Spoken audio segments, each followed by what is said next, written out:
अस्सलाम वालेकुम क्लास। आज का जो हमारा टॉपिक है वो है एंडोप्लाज्मिक रेटिकुलम। एंडोप्लाज्मिक रेटिकुलम एक ऑर्गेनेली है, इंतहाई इंपॉर्टेंट ऑर्गेनेली है, जो कि सबसे पहले इसको फर्स्ट टाइम रिपोर्ट किया था 1945 में। एक साइंटिस्ट है जिसका नाम है पोर्टर। पोर्टर नामी साइंटिस्ट ने 1945 में इसको रिपोर्ट किया था फर्स्ट टाइम। तो अब एंडोप्लाज्मिक रेटिकुलम वर्ड का क्या मतलब है? एंडोप्लाज्मिक का मतलब है इनसाइड साइटोप्लाज्म, यानी साइटोप्लाज्म के अंदर ये पाया जाता है, इनसाइड साइटोप्लाज्म। ठीक है। रेटिकुलम का क्या मतलब है? नेटवर्क। नेटवर्क यानी ये एक ट्यूब्यूल्स का नेटवर्क होता है। यहाँ पर मैंने ये ड्रा किया हुआ है, ट्यूब्यूल्स का एक नेटवर्क होता है, इसलिए इसको एंडोप्लाज्मिक रेटिकुलम कहा जाता है। यानी एंडोप्लाज्मिक का मतलब इनसाइड साइटोप्लाज्म और रेटिकुलम का मतलब है नेटवर्क। ट्यूब्यूल्स का एक नेटवर्क होता है। अब इसके जो है दो टाइप्स होते हैं, स्मूथ एंडोप्लाज्मिक रेटिकुलम और rough endoplasmic reticulum. Smooth endoplasmic इसको रेटिकुलम इसको इसलिए कहा जाता है क्योंकि इसके ऊपर प्रोटीन्स नहीं होती है और इसका अपीयरेंस जो है वो स्मूथ अपीयरेंस होता है। ये यहाँ पर मैंने आप लोगों को शो किया हुआ है, इसका स्मूथ अपीयरेंस है, ये स्मूथ एंडोप्लाज्मिक रेटिकुलम है। और रफ एंडोप्लाज्मिक रेटिकुलम यहाँ पर रेड कलर में मैंने शो किया हुआ है, इसके ऊपर राइबोसोम्स है और राइबोसोम्स जो है वो रफ अपीयरेंस दे रहे हैं, इसलिए इसको रफ एंडोप्लाज्मिक रेटिकुलम कहा जाता है। उसके बाद इसके पास ये सिस्टर्नी इसको कहा जाता है। ये जो ट्यूब्यूल्स है, ये ट्यूब्यूल्स जो अकेला अकेला, इस ट्यूब्यूल को क्या कहा जाता है? सिस्टर्नी कहा जाता है।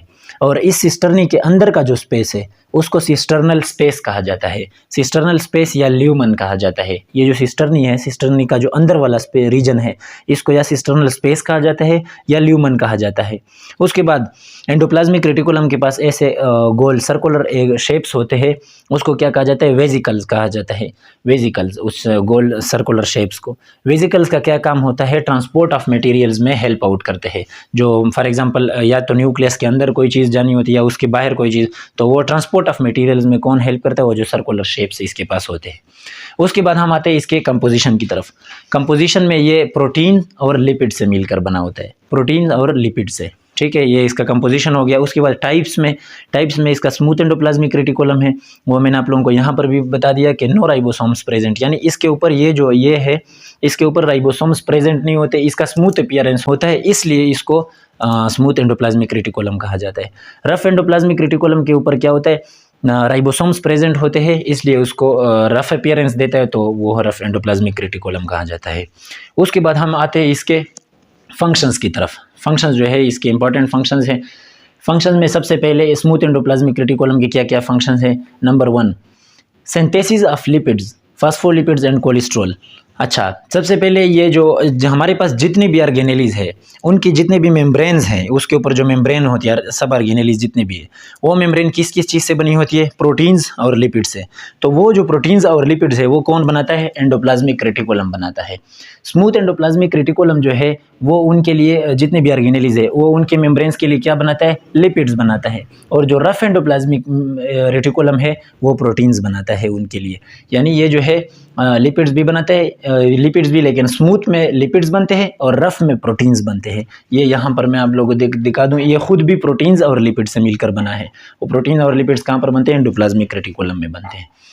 उसके बाद सेकंड में है detoxification of drugs or poison mostly in liver cells by adding OH group. अब इसमें यह है कि फॉर एग्जांपल लीवर सेल्स में कोई ड्रग या कोई पॉइजन आ गया जो कि सेल के लिए डेंजरस है, उसमें ये क्या करता है? ये जो स्मूथ एंडोप्लाज्मिक रेटिकुलम है वो क्या करता है? उसमें हाइड्रोक्सल ग्रुप यानी OH ग्रुप उसमें ऐड कर देता है और उसको डिटॉक्सिफाई कर देता है। उसका जो टॉक्सिक इफेक्ट है वो उसको ख़त्म कर देता है बाई एडिंग क्या? बाई एडिंग हाइड्रोक्सल ग्रुप, यानी बाई एडिंग OH ग्रुप। उसका जो टॉक्सिक इफेक्ट है वो ख़त्म कर देता है, यानी उसको डिटॉक्सिफाई करता है। यानी ये आप लोगों को समझ में आ गया होगा। Detoxification of drugs or poison mostly in liver cells by adding OH group. Storage of calcium ions, यानी स्टोरेज ऑफ कैल्शियम आयंस भी स्मूथ एंडोप्लाज्मिक रेटिकुलम में होता है। कैल्शियम आयंस को की स्टोरेज भी कौन करता है? Smooth endoplasmic reticulum. Muscle cells में अगर कैल्शियम आयंस ना हो तो उसके कंट्रैक्शन और रिलैक्सेशन पॉसिबल नहीं है अगर उसमें कैल्शियम आयंस ना हो। तो कैल्शियम आयंस मसल सेल्स को कौन प्रोवाइड करता है? Smooth endoplasmic reticulum. ये भी एक इसका इंतहाई इंपॉर्टेंट फंक्शन है। स्टोरेज ऑफ कैल्शियम आयंस भी स्मूथ एंडोप्लाज्मिक रेटिकुलम में होती है। उसके बाद रफ एंडोप्लाज्मिक रेटिकुलम के फंक्शंस की तरफ आते हैं कि ये क्या करते हैं? ये सिर्फ एक ही इंतहाई इंपॉर्टेंट फंक्शन करता है, protein synthesis due to the presence of ribosomes. यानी ये जो है ये रफ एंडोप्लाज्मिक रेटिकुलम है, ये यहाँ से यहाँ तक, इसके ऊपर जो रेड डॉट्स में मैंने शो किया हुआ है, ये इसके ऊपर राइबोसोम्स प्रेजेंट है। और राइबोसोम्स क्या करते हैं? प्रोटीन सिंथेसिस करता है। रफ एंडोप्लाज्मिक रेटिकुलम का ये ही बस इंतहाई इंपॉर्टेंट फंक्शन है कि प्रोटीन सिंथेसिस करता है। और इसका ये इंपॉर्टेंट पॉइंट है कि ये जो प्रोटीन बनाते हैं ये मेम्ब्रेनस प्रोटीन होते हैं।